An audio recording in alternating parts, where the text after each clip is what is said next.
Take me to the place in the middle of the sun.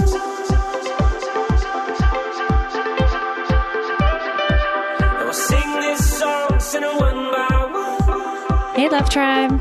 What's going on, guys? Thank you for tuning in.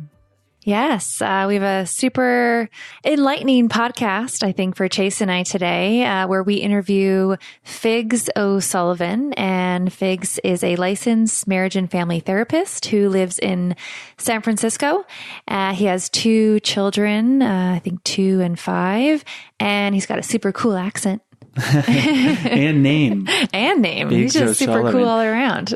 But in all seriousness, I don't know about you, Sarah, but this was one of my favorite podcasts it was. We've done. I mean, over 200, and we've had a lot of amazing ones. And we started it with the general topic of talking about parenting and dealing with that within the relationship, but really, and it applies to that, but we talk about dealing with impossible moments in a relationship. And sometimes parenting can feel that way. And he talks about how it's related to that, but really impossible moments, like these things that we often avoid, the hard conversations, the communication with how we're feeling, these really hard feelings, and just lays it out in a beautiful way. So I'll just let him do all the talking today. I know sometimes I can go on, but it was a really beautiful interview. Yes. And as always, we appreciate you guys listening and tuning into the show, leaving the reviews for us, the feedback. We really appreciate it, sharing the podcast with family and friends. And we hope you enjoy today's episode. Today's show is brought to you by our online course, Spark My Relationship. Create more passion, improve your communication, and build a stronger, more intimate connection with your partner in less than 90 days. We've collaborated with 15 therapists and psychologists to bring you the strategies marriage therapists teach their clients. To unlock a special offer only for I Do Podcast listeners, visit sparkmyrelationship.com/unlock. That's sparkmyrelationship.com/unlock.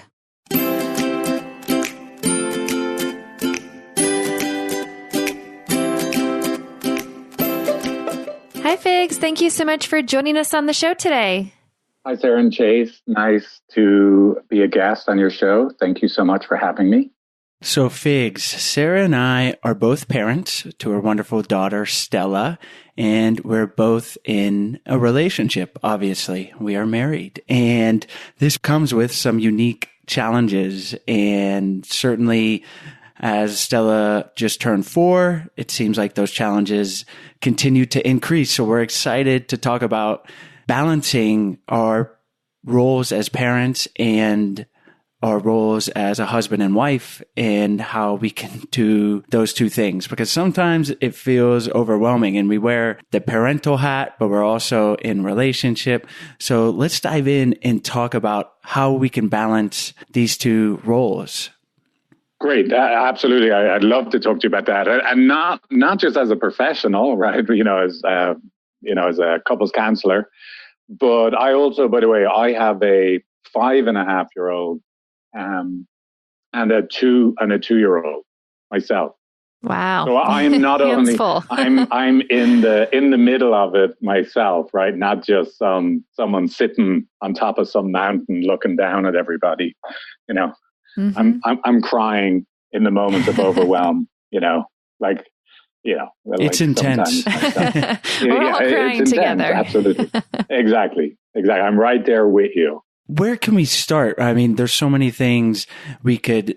Well, yeah. Why don't I? Well, I just give. Let me give a little bit like the way I frame it. Okay. So I'm like I said, I'm primarily a couples therapist. So I'm a psychotherapist, and as a couples therapist and psychotherapist, I primarily work from what I refer to as an attachment orientation, right? And attachment. When I say the word attachment, I'm referring to this theory of human development, and that's that everybody has a built-in need to be emotionally bonded with a primary other.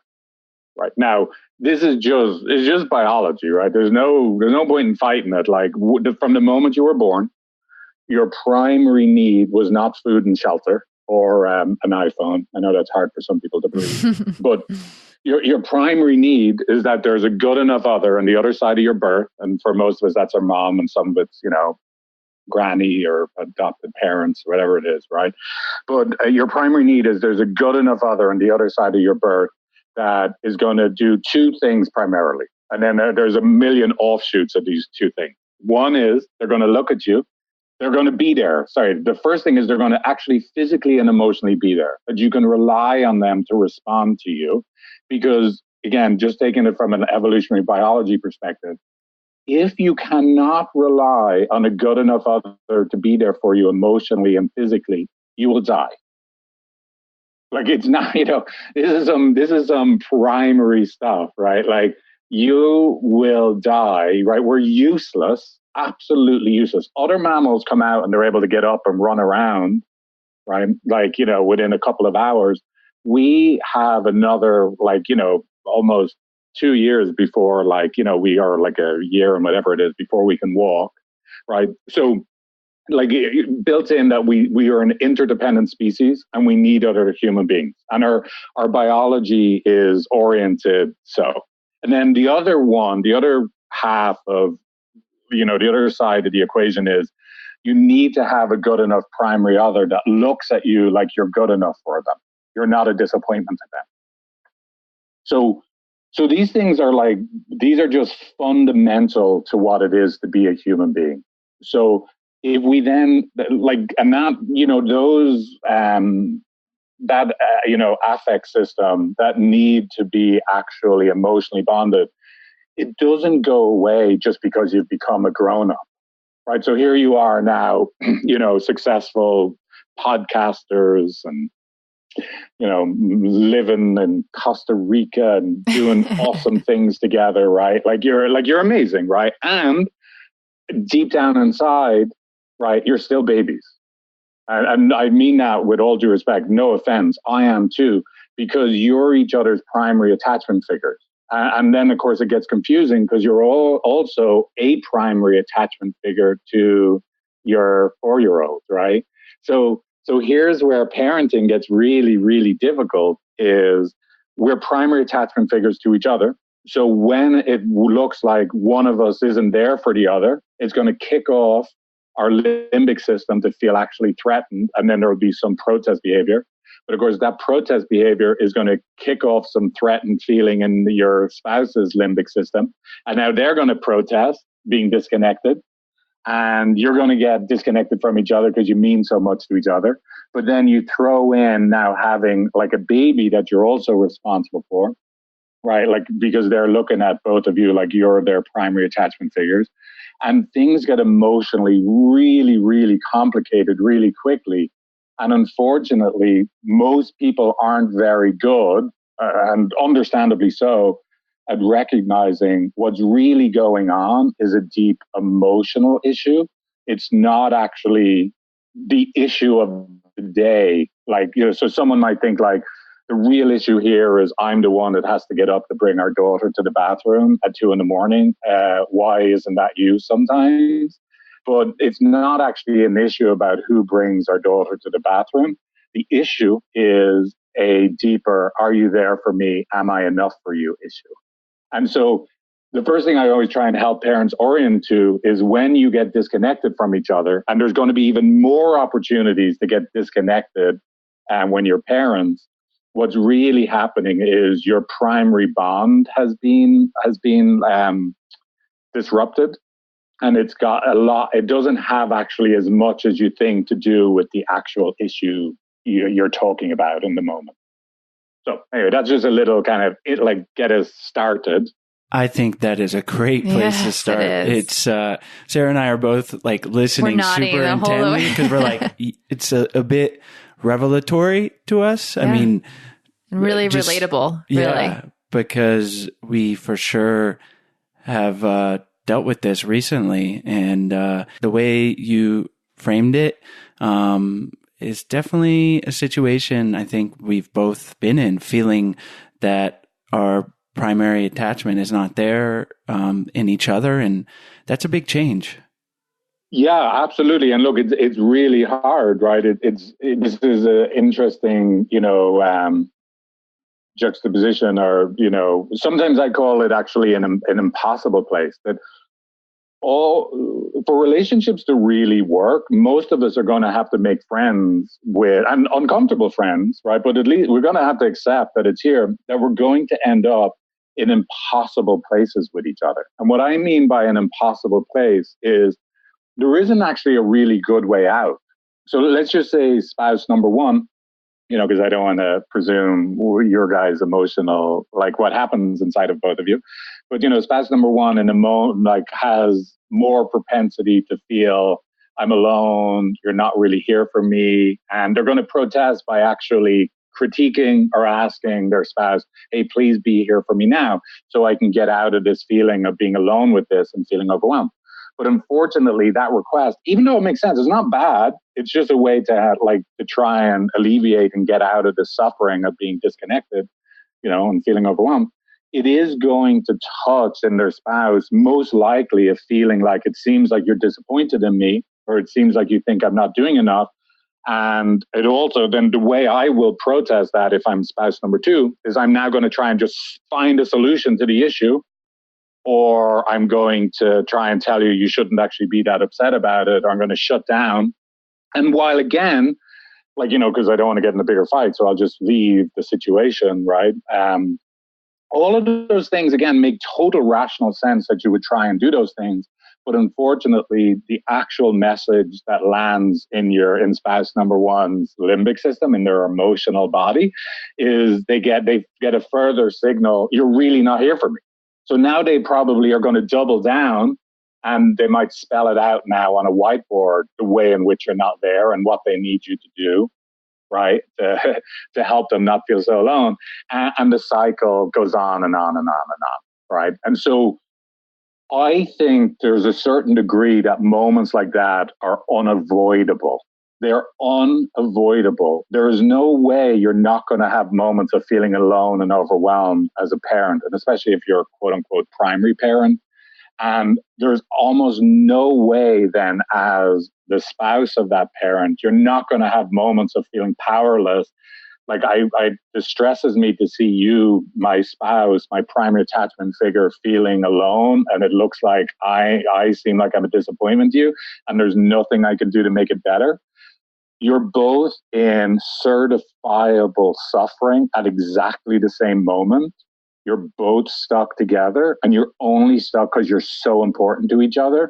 And actually, that getting to that place where you see I'm hurting, you're hurting, and what I'm doing right now to get out of it, and what you're doing right now to get out of it, even though they both make sense, it's just making it worse. And this is really awful for both of us. This is such a painful place for both of us to be disconnected when we mean so much to each other. Now, I can keep repeating that over and over again, because that is actually the way out. There is a bridge that magically appears when any two people in relationship reach an empathic shared experience like that.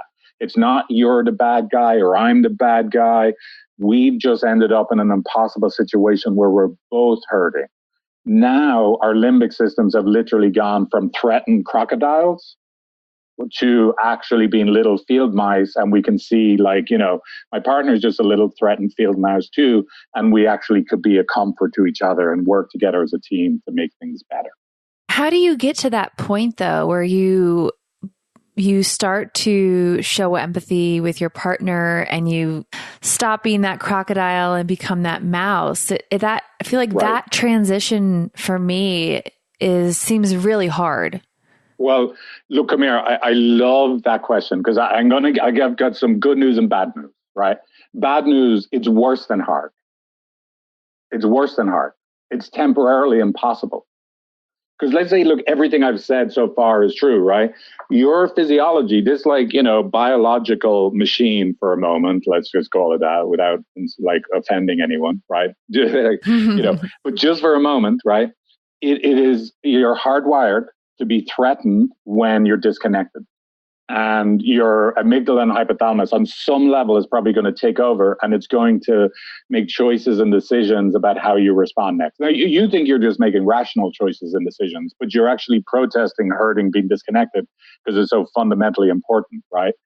And so in a moment when you're disconnected, you're going with we used to say, and of course now we know the brain is much more complicated than this, right?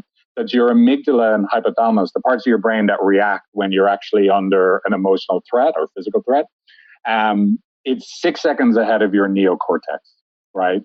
Now, like I said, this is just an easier way to understand it. There's a little bit more back and forth between your neocortex and your, amygdala and hypothalamus, but it's 6 seconds ahead. So you've got at least 6 beats of time where you're not going to be able to access anything other than your ability to protest being disconnected, right? Now, when you protest being disconnected, right, your spouse's organism is actually very smart too. Remember, it's been built to detect when they're under threat. And so now they are going to detect, oh, my partner looks like they're not there for me or they're disconnected with me. And so now they're going to have a minimum of 6 beats of time where they're feeling threatened, and anything they do and say next is going to land on their spouse as a protest too. And so an analogy I often give for this is, imagine the Dalai Lama or whoever you think is the most emotionally loving, open, compassionate human being on the planet, right? Whoever, or Jesus, whoever your historical figure is, right? And imagine I met the Dalai Lama and I accidentally stand on his toe really, really hard, right?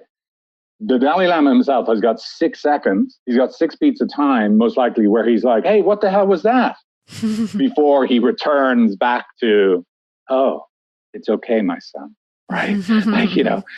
So, and then think about 2 spouses. And that's just someone that I'm not actually that important to. You think about 2 spouses, right? You look like you're not there for me. I've got 6 seconds of going, hey, what the hell? Why didn't you get up when I called you? And then the other spouse has got 6 seconds of what, are you kidding me? I'm doing the best I can. Why would you be disappointed in me? And so during that period of time that you're hurting and you're responding like that, again, it's worse than hard. It's impossible. And that's why we got to make some friends with some impossible moments. We got to be able to see that we will getting stuck in a temporary, this is the key. We want to make sure it's a temporary impossible period where we get into a negative interactionary cycle with each other. We want to make it as temporary as possible. And then we also want to make sure that the damage we do to our emotional connection during that temporary period of disconnection is as little as possible. So we want to minimize the amount of time we stay disconnected, and we want to minimize the damage we do to our emotional bond.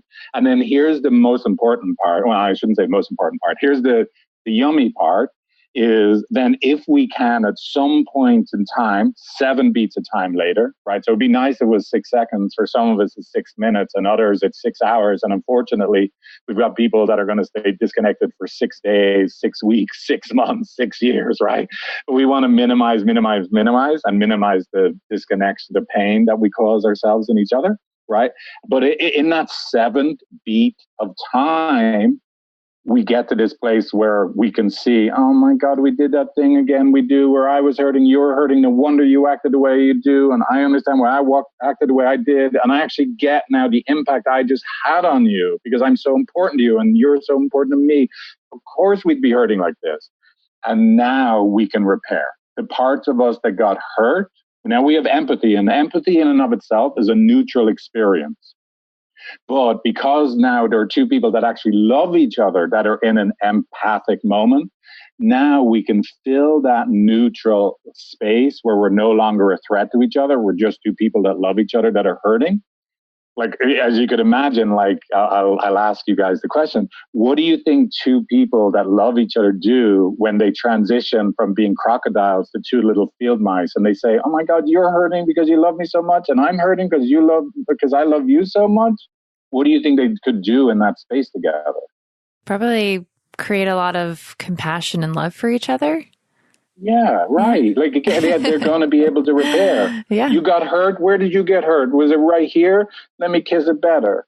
Right. And you got hurt. It was your heart right there. Oh, I want to be there. That part of you that thought I wasn't there for you, it totally makes sense. You're hurting and you would have protested.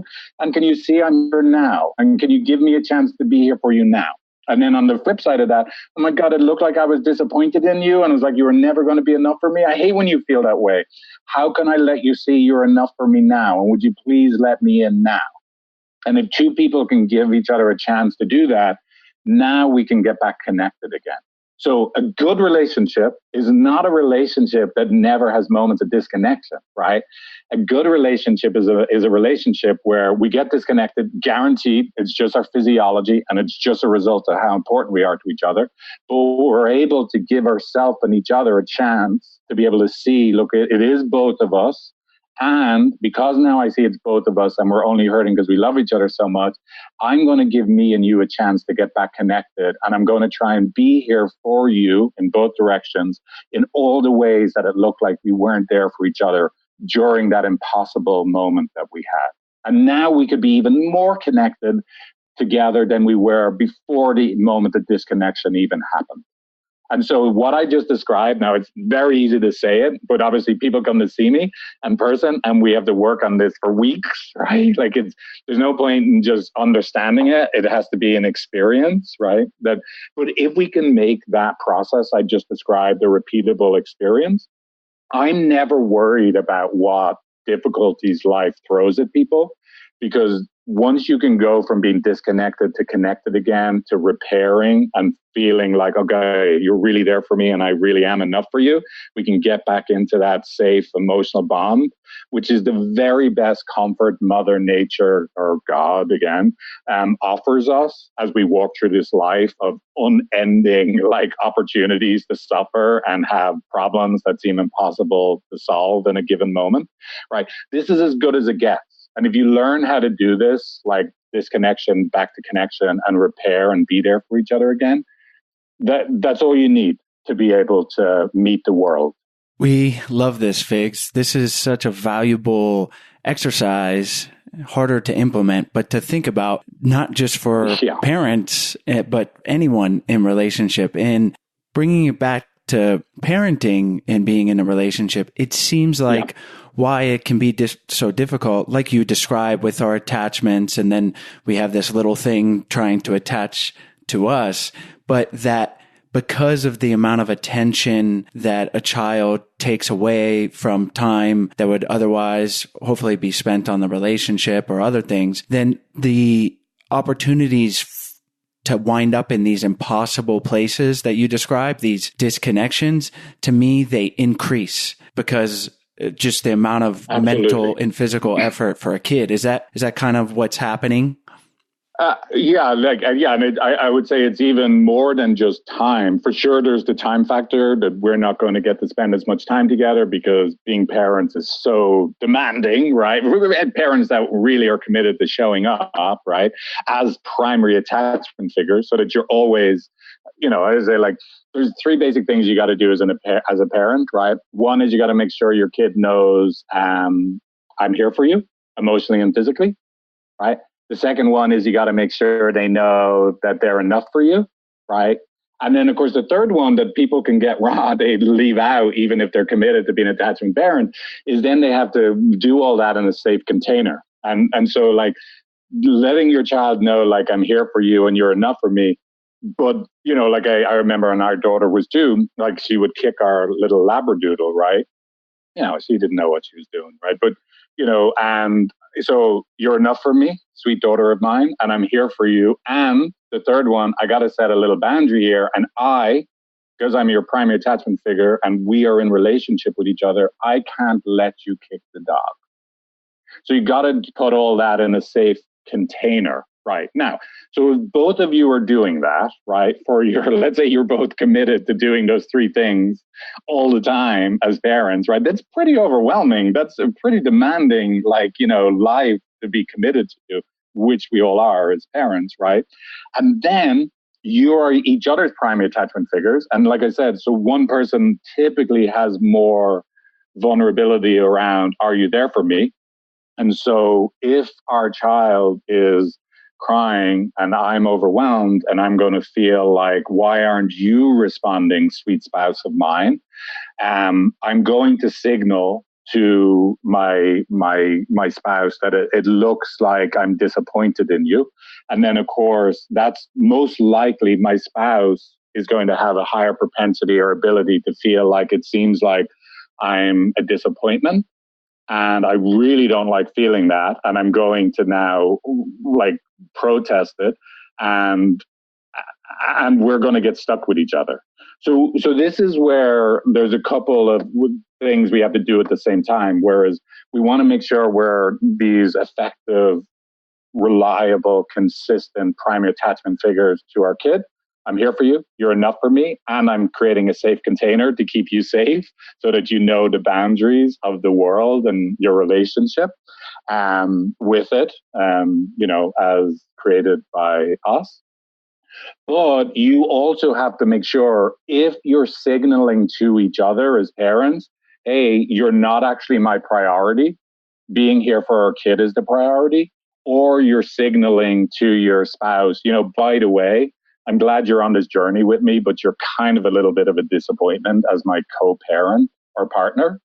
Like, that is going to rock the foundations of your home so much. So you could be so committed to being good parents, but at the same time, you're sending these core messages to each other that like, you're not here for me or you're a disappointment to me, right? Or like, you're too much, you're being too sensitive. And it'll actually ruin all the good work you're doing as parents, because if you want to have a healthy family system, almost the first thing you have to do is attend to the subsystem of the two of you together to make sure that that subsystem of your emotional bond is solid.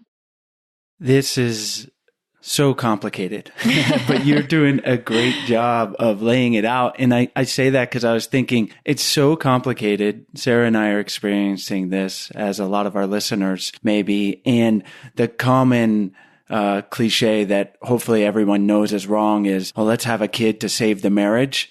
This is why right. That is, among other things, a terrible reason, because it adds so much complexity to your relationship. And even just, becoming parents, you're wanting to do an amazing job as a parent, but your spouse then sees how invested you are in the kid, and whether it's conscious or not, they may then feel subconsciously that they're losing, they're not important anymore. The kid is important. And it's just, it's such a crazy thing, because of course, most of the time, like that parent that's giving all the attention to the kid, that's their last intent, to make their spouse feel that way.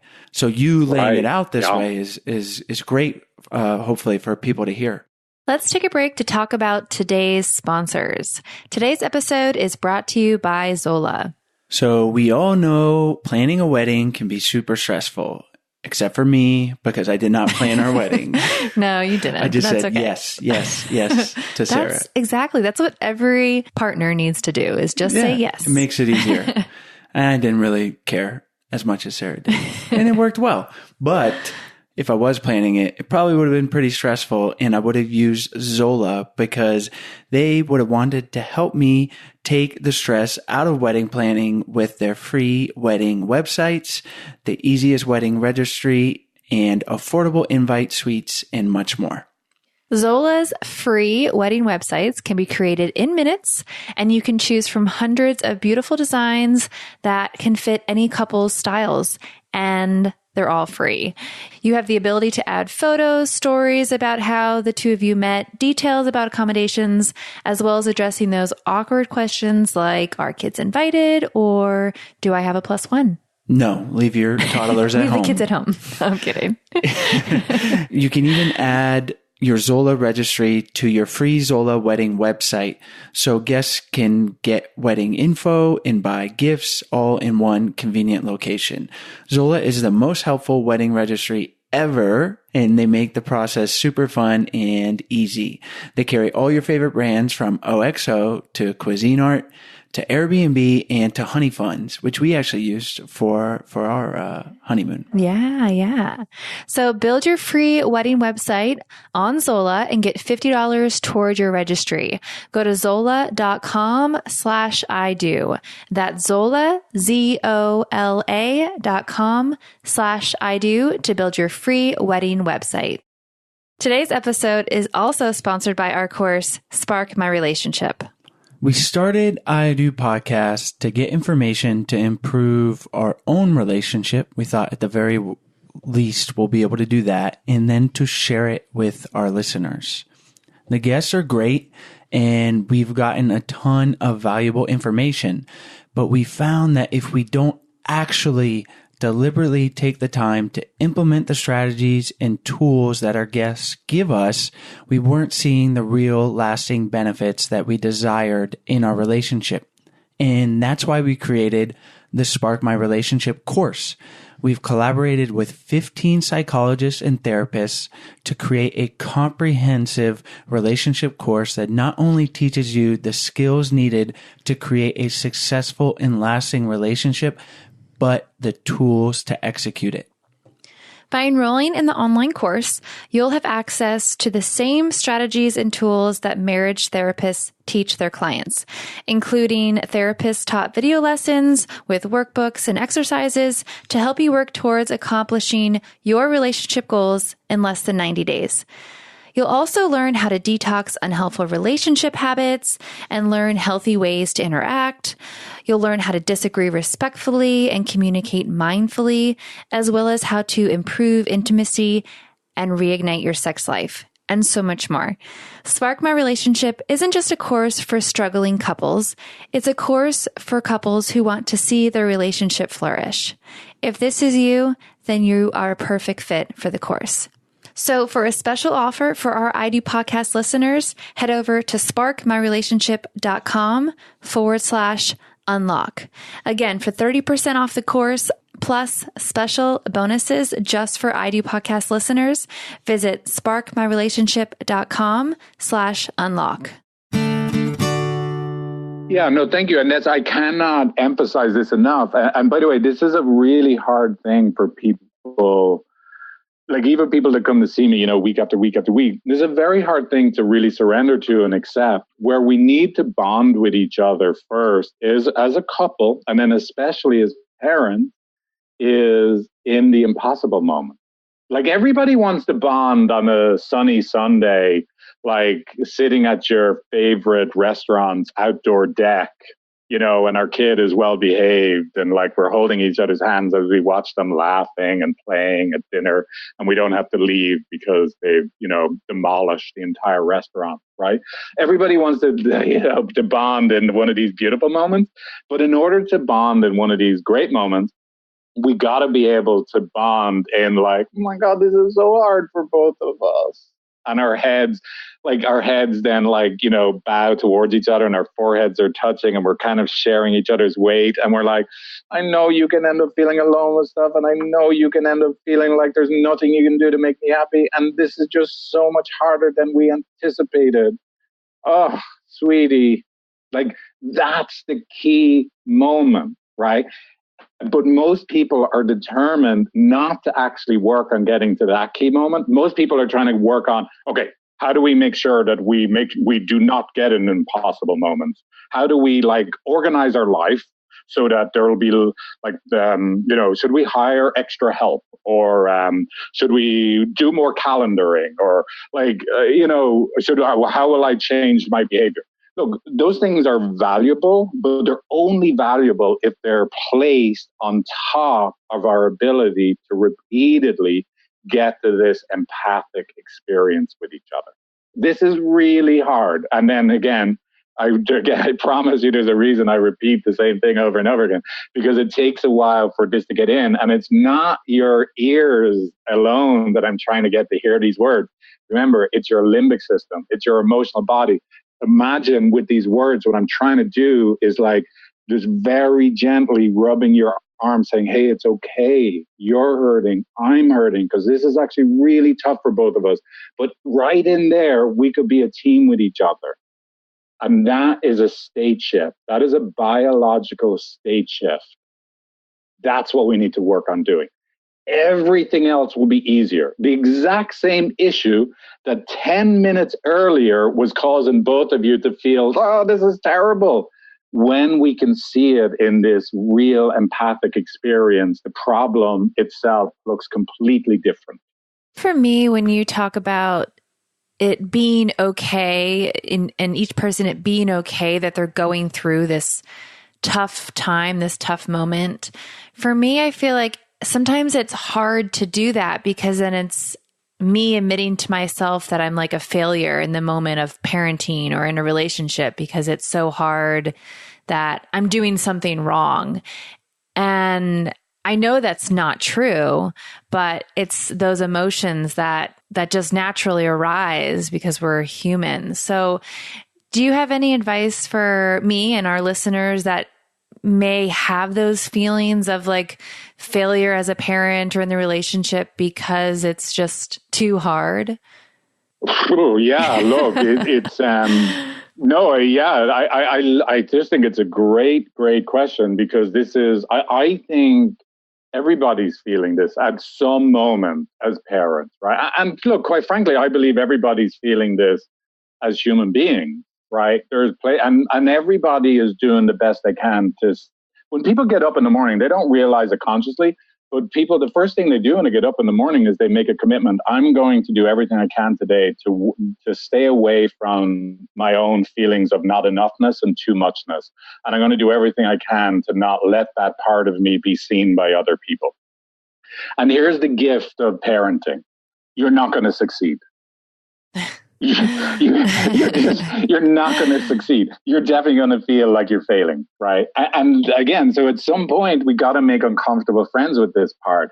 But we want to be incredibly loving. Let's just imagine what we want to be able to do is be for ourselves. Like sometimes I think it's easier to personify this, right?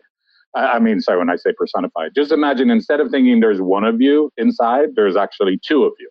Right. And let's say there's you, I'm a good parent and I'm a good person and I'm going to be really work on self-improvement, right? Or whatever it is, being good in the world. But right underneath that part of you, there's actually a little vulnerable you. And let's just say like for a woman is a little vulnerable girl that can feel really, really bad inside about herself, whether that she feels she's too much emotionally or she's not enough.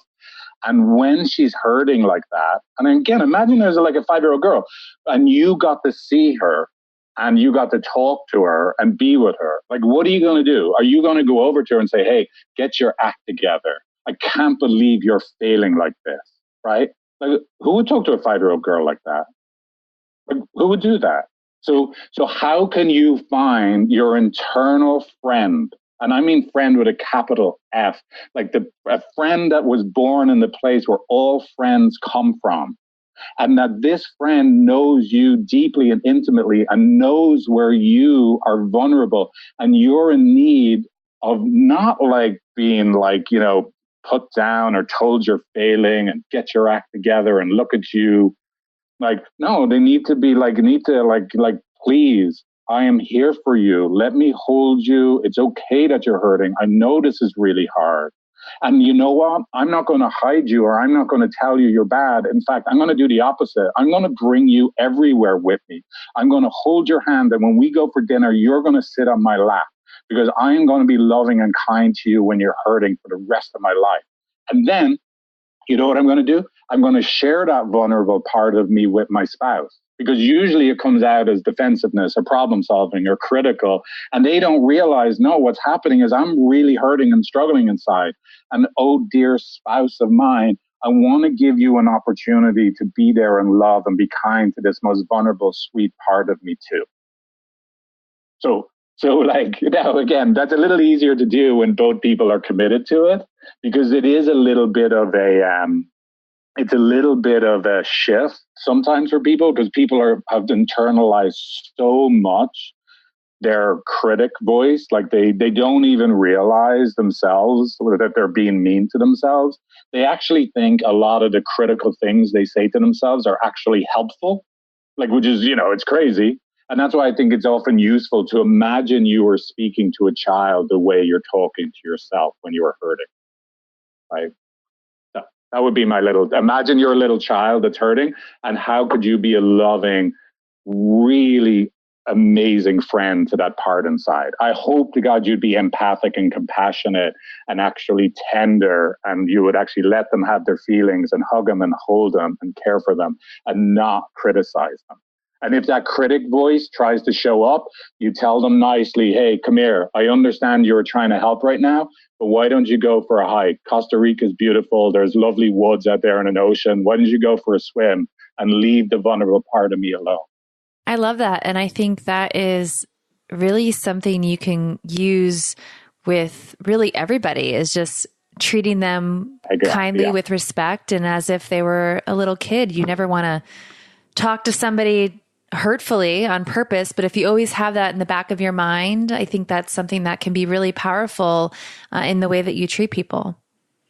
Absolutely, right? That's like I always say, there's no angry people in the world, right? There aren't, right? There are only people that play angry people on TV when they're hurting inside, right? The worst behaviors you could ever see in other people are only born out of the fact that they're hurting inside.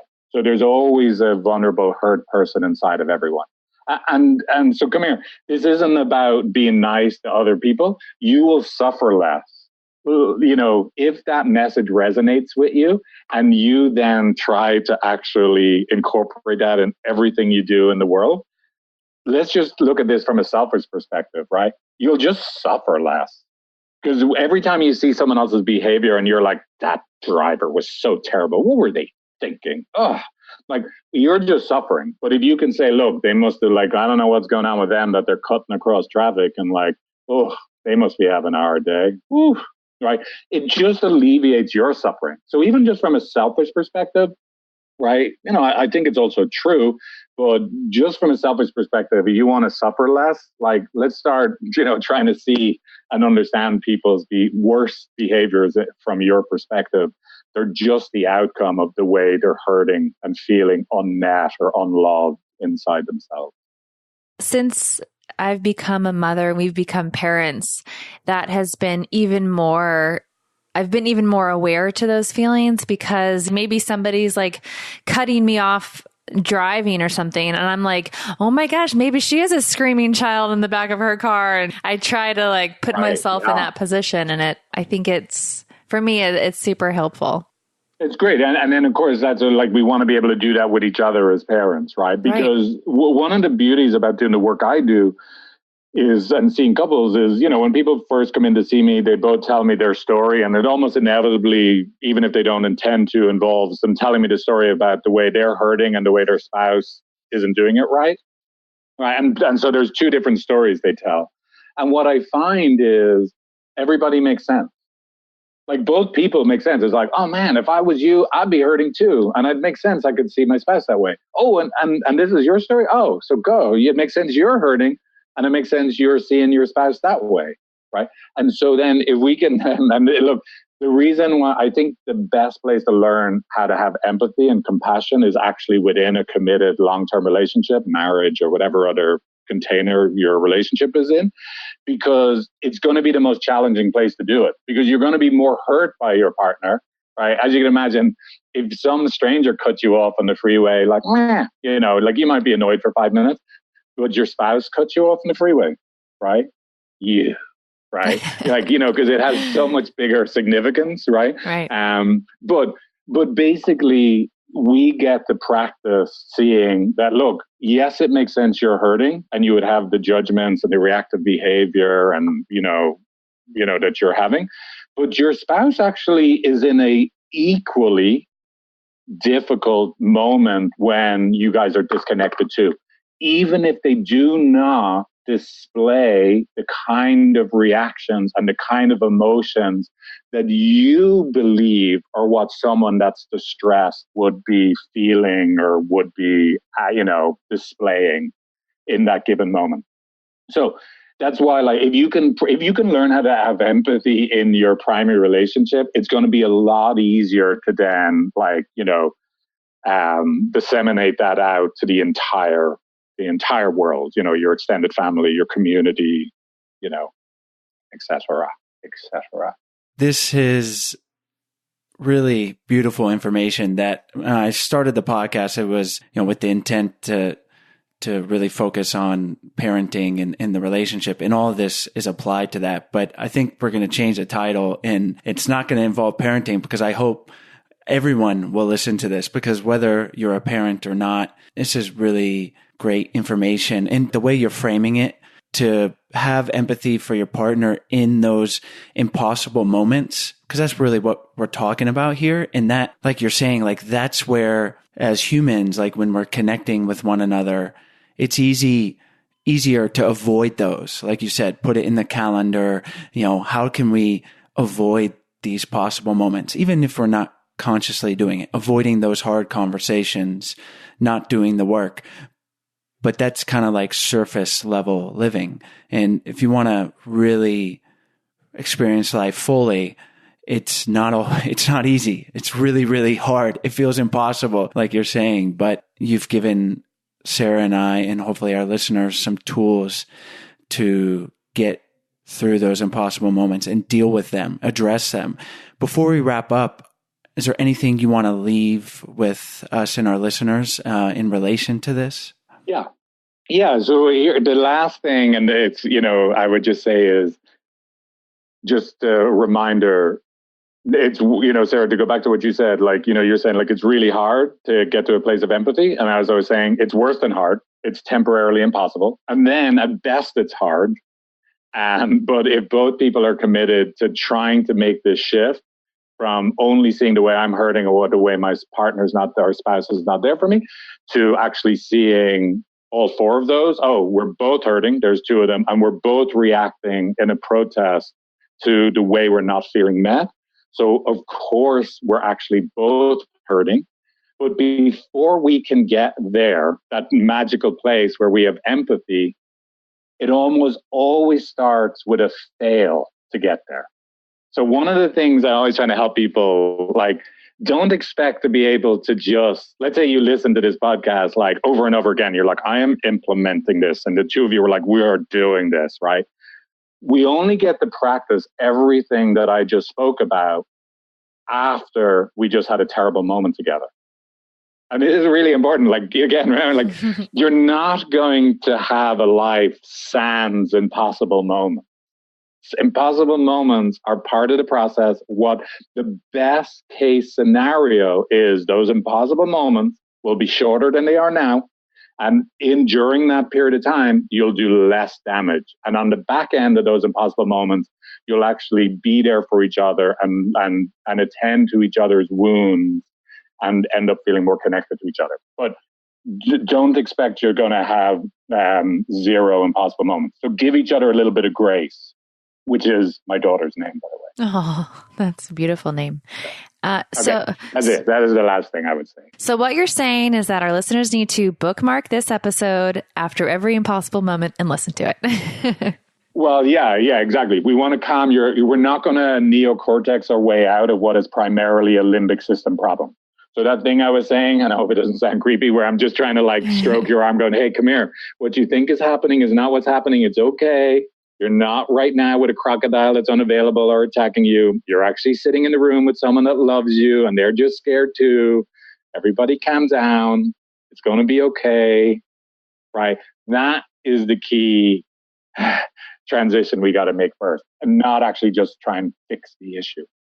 Anyway, I know I'll stop talking, but that would be my last 2 cents. Well, wonderful. Well, thank you so much for all this information. This has been a very eye-opening podcast for Chase and I. So we're really excited to implement a lot of the tools that you've given us in this episode. So let's wrap up by having you tell our listeners where they can find more information on you, and then we'll say goodbye. Well, like, if you don't mind, I just say one last thing. I would just want to say to both of you, I just so appreciate your question, right? Because it's just very clear to me that you are in it, right? And you're not scared to be vulnerable and honest. Like, even just with the way you ask the questions and the kind of questions you ask, like, I can hear the vulnerability in both your voices. And I just want to like really, really appreciate you guys as a couple and as parents. And, you know, this is the only time we really talk, but I can just hear how, you know, earnest and just authentic you are and how much you're really working on this together. So just really wanted to appreciate you. So thank you again for having me on. Thank you, Figs. And we say it often on the show, but we are just learning right along with our listeners. And Sarah and I have been in impossible moments and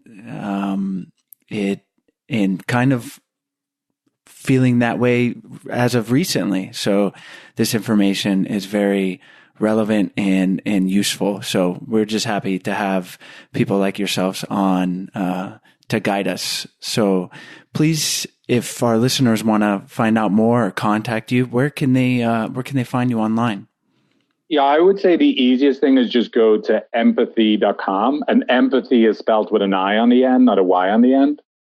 So, you know, San Francisco thing, right? We have to change the spelling, you know. So empathy with an I on the end.com. And when you go to empathy.com, you will see in the main menu, there's a quiz link.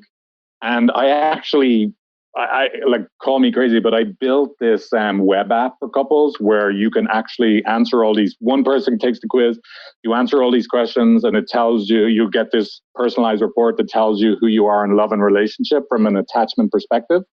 And then you can invite your spouse or partner to take the quiz. And when they take it, and if they take it through the invite link that you sent them, then they'll get their self-discovery report. It'll tell them who they are in love and relationship from an attachment, emotional bonding perspective.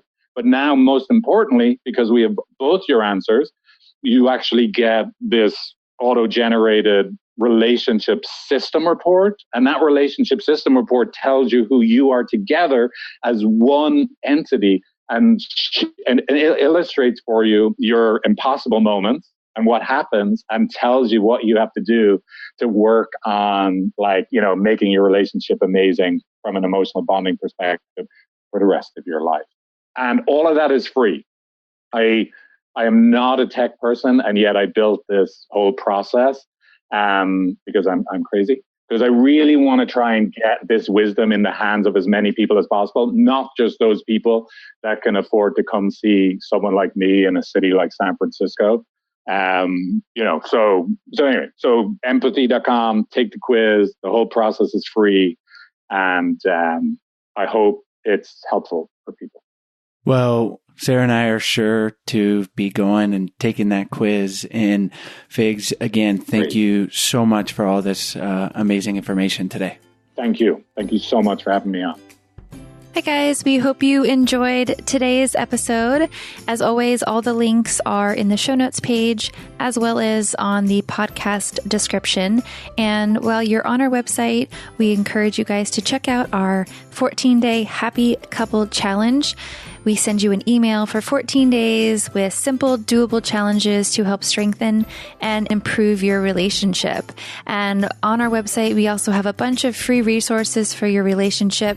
So we encourage you to check those out. We also have our Love Tribe on Facebook. We encourage you guys to join the tribe and be there for support for each other. If you have questions or just need some relationship advice, we are all here for each other. The group has grown to almost 1,000 people, and we love it. So we hope you guys join that. You can go to Facebook, Love Tribe Fam, and you'll find us right there. And if you are interested in learning more about our flagship course, Spark My Relationship, we hope you guys check it out. We have a special offer that is only for podcast listeners. So you can go to sparkmyrelationship.com/unlock, and you can unlock that special offer and learn more. As always, thank you guys so much, and we'll see you next week.